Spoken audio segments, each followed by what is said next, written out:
नमस्कार, हिमाचल अभी.com से मैं दिव्या। पेश है कोरोना वायरस पर स्पेशल बुलेटिन। हिमाचल में कई रूटों पर दौड़ी प्राइवेट बसें, परिवहन मंत्री ने दिया है ऑपरेटरों को आश्वासन। पांवटा साहिब में 2 गुटों में खूनी संघर्ष, 1 दर्जन घायल, 3 की हालत गंभीर। कोरोना टेस्ट के बाद ही हिमाचल की मंडियों में सेब की खरीद फरोख्त कर सकेंगे बाहरी कारोबारी। सोलन ITI के समीप युवती ने की आत्महत्या, 108 कर्मी ने भी लगाया फंदा। ऊना में मवेशियों से भरे 3 ट्रक पकड़े, 3 ट्रक चालक गिरफ्तार। ऊना में मवेशियों से भरे 3 ट्रक पकड़े, ट्रक चालक गिरफ्तार। बड़े अधिकारियों से छिपाकर अपने स्तर पर कर ली सैनिटाइजर खरीद, विजिलेंस जांच में खुलासा। कश्मीर के 3 सेक्टरों में पाक की तरफ से गोलाबारी, भारतीय सेना भी जवाब दे रही। नौशेरा में 1 जवान शहीद। देश में कोरोना पॉजिटिव की संख्या 4.25 लाख पार, मौत के आंकड़े भी बढ़े। गलवा हिंसक झड़प पर बोले मनमोहन सिंह, पूरे राष्ट्र को एकजुट होकर देना चाहिए जवाब। दिल्ली में दुनिया का सबसे बड़ा कोविड सेंटर छतरपुर में 12,50,000 वर्ग फीट में फैला है। अब समाचार विस्तार से। आपके स्वास्थ्य का प्रहरी श्री बालाजी हॉस्पिटल, कांगड़ा, हिमाचल। कोरोना संकट के चलते हिमाचल में 3 माह के बाद प्राइवेट बसें आज से कुछ रूटों पर दौड़नी शुरू हो गई हैं। ये बसें उन्हीं रूटों पर चल रही हैं जहां पर ज्यादा जरूरत है तथा जो बसें अपना खर्चा निकाल सकती हैं। इसके अलावा बसें चलाने का निर्णय बस ऑपरेटरों का खुद का है। हिमाचल प्रदेश निजी बस ऑपरेटर संघ की वीडियो कॉन्फ्रेंसिंग से हुई बैठक में परिवहन मंत्री के आश्वासन के बाद ये सब तय किया गया। ये बैठक निजी बस ऑपरेटर यूनियन प्रदेशाध्यक्ष राजेश पराशर की अध्यक्षता में संपन्न हुई थी, जिसमें हिमाचल प्रदेश की सभी जिला के निजी बस ऑपरेटरों ने भाग लिया था। इस बैठक में परिवहन मंत्री गोविंद सिंह ठाकुर एवं निदेशक परिवहन कैप्टन JM पठानिया भी विशेष रूप से उपस्थित हुए। परिवहन मंत्री ने आश्वासन दिया है कि 25 जून को होने वाली कैबिनेट की बैठक में निजी बस ऑपरेटरों को अवश्य कोई न कोई राहत दी जाएगी। पांवटा साहिब में माजरा पुलिस थाने के तहत गुलाबगढ़ गांव में 2 गुटों में हुई खूनी संघर्ष में तकरीबन 1 दर्जन लोग घायल हो गए। इनमें 3 की हालत काफी गंभीर बताई जा रही है। कुछ घायलों का पांवटा साहिब अस्पताल में इलाज चल रहा है, जबकि गंभीर 3 लोगों को मेडिकल कॉलेज नाहन लाया गया। घटना बीती देर रात की है। 2 गुटों में हुई खूनी झड़प की वजह स्पष्ट नहीं हो पाई है। इतना जरूर है कि घटना की सूचना मिलते ही पुलिस मौके पर पहुंची और स्थिति पर काबू पाया। बताया जा रहा है कि गुलाबगढ़ के रास्ते में एक चालक के साथ पहले सुनी हुई, इसके बाद तनाव बढ़ गया। वहीं जमीनी विवाद भी इससे जोड़ा जा रहा है। देखते ही देखते दोनों गुटों में तनाव इतना बढ़ गया कि डंडे व रॉड से एक दूसरे पर टूट पड़े। इस झड़प में 1 दर्जन लोगों को चोट आई है, जिनमें 5 से 6 लोग पांवटा और 3 लोग मेडिकल कॉलेज नाहन में भर्ती किए गए हैं। उधर माजरा पुलिस मामले की जाँच में जुट गई है। थाना प्रभारी माजरा सेवा सिंह ने मामले की पुष्टि करते हुए बताया कि मामले में आगामी कार्रवाई की जा रही है।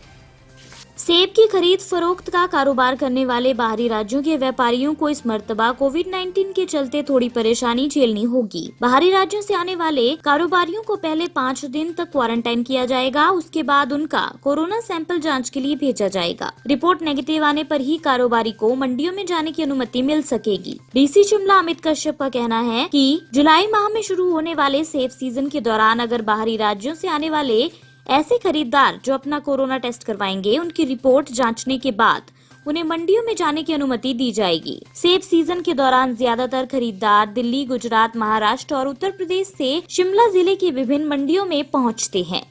जिला सोलन में आत्महत्या के 2 मामले सामने आए हैं। पहले मामले में सोलन के ITI के समीप 21 वर्षीय युवती ने पंखे से लटककर खुदकुशी कर ली। युवती आत्महत्या से पहले अपने परिवार के साथ बैठी हुई थी। थोड़ी देर बाद वे अपने कमरे में चली गई। छोटे भाई ने घर से बाहर जाकर कमरे में झांका तो वे पंखे से लटकी हुई थी। उधर 108 GVK कंपनी धर्मपुर में बतौर ERO तैनात 30 साल के व्यक्ति ने फंदे से लटक कर जान दे दी। वह हॉस्पिटल रोड के पास किराए के मकान में रहता था। अस्पताल पहुँचने से पहले वे दम तोड़ चुका था।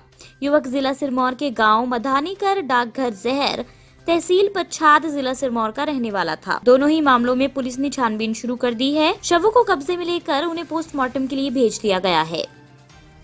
हिमाचल के ऊना में पुलिस ने मवेशियों से भरे 3 ट्रक पकड़े हैं। निरीक्षण के दौरान ट्रक 47 भैंसों से भरे हुए पाए गए। बताया जा रहा है कि ट्रकों में पशु भरकर रात को हमीरपुर जिले से पंजाब के डेरा बस्सी स्थित किसी बूचड़खाने में भेजे जा रहे थे। एएसपी विनोद धीमान ने इसकी जानकारी देते हुए कहा कि पुलिस टीम के साथ गुप्त सूचना के आधार पर ये कार्रवाई की गई। पुलिस ने इन मवेशियों को लेकर जा रहे 3 ट्रक चालकों को गिरफ्तार कर लिया है। आरोपियों से पूछताछ में कई अहम खुलासे हो सकते हैं। पकड़े गए ट्रक चालकों में 2 हमीरपुर जिले व 1 अंब उपमंडल का बताया जा रहा है।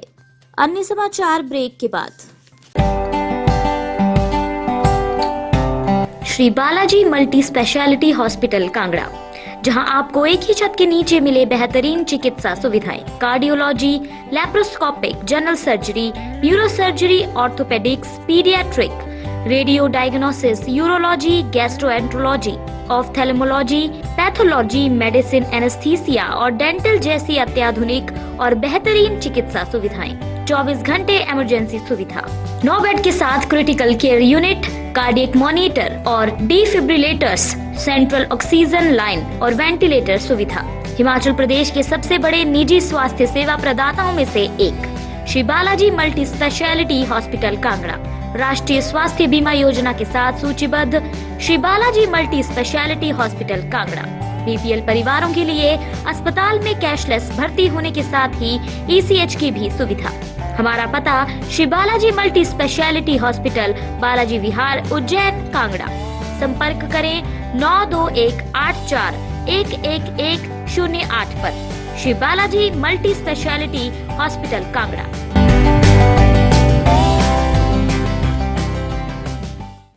हिमाचल प्रदेश सचिवालय में हुए सैनिटाइजर घोटाले में अब तक की विजिलेंस जांच में ये साफ हो गया है कि सचिवालय प्रशासन विभाग के आला अधिकारियों की जानकारी के बिना ही पूरी खरीद की प्रक्रिया को अपने हिसाब से अपना लिया गया। कोविड के दौरान ज्यादातर अधिकारी घर से या फोन पर ही काम कर रहे थे। ऐसे में कोविड जैसी महामारी के दौरान भी भ्रष्टाचार का खेल करने वालों ने उनकी गैर मौजूदगी का पूरा फायदा उठाया। जांच के अनुसार 18 मार्च को जारी सप्लाई ऑर्डर में 3000 सैनिटाइजर खरीदने का निर्णय बिना अधिकारियों की जानकारी के ही कर लिया गया। अधिकारियों को सिर्फ ये पता था कि सैनिटाइजर खरीदे जा रहे हैं, लेकिन वे 3000 खरीदे जा रहे हैं या 100-500 मिलीलीटर की शीशी में, इसकी किसी आला अधिकारी को ना तो जानकारी थी, ना ही नोटिंग शीट में कहीं भी इसे दर्ज किया गया। वहीं सचिव सचिवालय प्रशासन के सामने पेश करते समय भी सैनिटाइजर की संख्या और अनुमानित खर्च का कोई विवरण नहीं दिया गया था।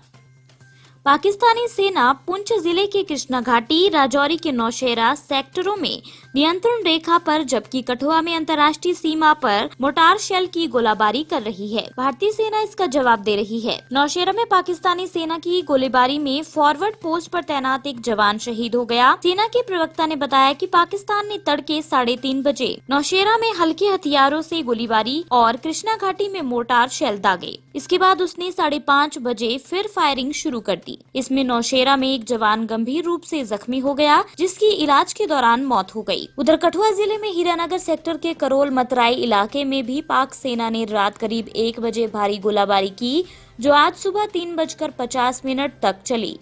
इस महीने पुंछ और राजौरी में पाकिस्तान की तरफ से की गई फायरिंग में ये चौथा जवान शहीद हुआ है। राजौरी में 4 जून और 10 जून को 2 जवान शहीद हुए थे। भारत में कोरोना वायरस का संक्रमण बहुत तेजी से फैलता जा रहा है। देश में अब कोरोना संक्रमितों की संख्या 4.25 लाख के पार पहुंच गई है। पिछले 24 घंटे में भारत में 445 और मरीजों की मौत हुई है। वहीं 14,821 नए पॉजिटिव मामले सामने आए हैं। स्वास्थ्य और परिवार कल्याण मंत्रालय की ओर से सोमवार सुबह जारी आंकड़ों के अनुसार भारत में पॉजिटिव मामलों की संख्या अब 4,25,282 हो गई है, जिसमें 1,74,000 एक्टिव केस, 2,37,000 ठीक हुए मामले और कुल 13,699 मौतें हुई हैं।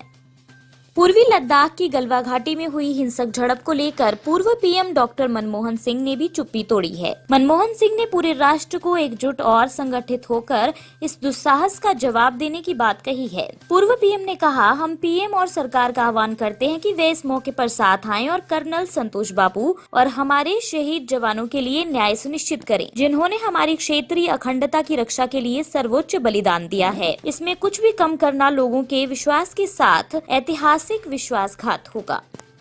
दक्षिण दिल्ली के छतरपुर इलाके में राधा स्वामी सत्संग व्यास का एक विशाल परिसर है। कुल 300 एकड़ में फैले इस परिसर में अब दुनिया का सबसे बड़ा कोविड सेंटर तैयार किया जा रहा है। परिसर के अंदर 12,50,000 वर्ग फुट में फैला एक शेड है, जिसमें कोरोना संक्रमितों के लिए 10,000 बेड लगाए जा रहे हैं। इस शेड का इस्तेमाल सालों से सत्संग के लिए होता आ रहा है। कि विशाल आकार का अंदाजा इस बात से लगाया जा सकता है कि यहाँ 3 लाख लोग एक साथ बैठकर सत्संग सुन चुके हैं। राधा स्वामी सत्संग व्यास के सेवादार इस बात को लेकर आश्वस्त हैं कि यहाँ 10,000 मरीजों का इंतजाम आसानी से किया जा सकता है। करीब 22 फुटबॉल मैदानों से भी बड़े क्षेत्र में बन रहे इस कोविड सेंटर की कुछ विशेषताएं और भी हैं। इनमें मुख्य ये है कि यहाँ लगने वाले बेड असल में गत्ते के बने होंगे। ये बेड जल्दी तैयार किए जा सकते हैं। इनकी लागत काफी कम है और सबसे अहम है कि इन्हें सैनिटाइज करने की आवश्यकता नहीं है और ये पूरी तरह बायोडिग्रेडेबल हैं।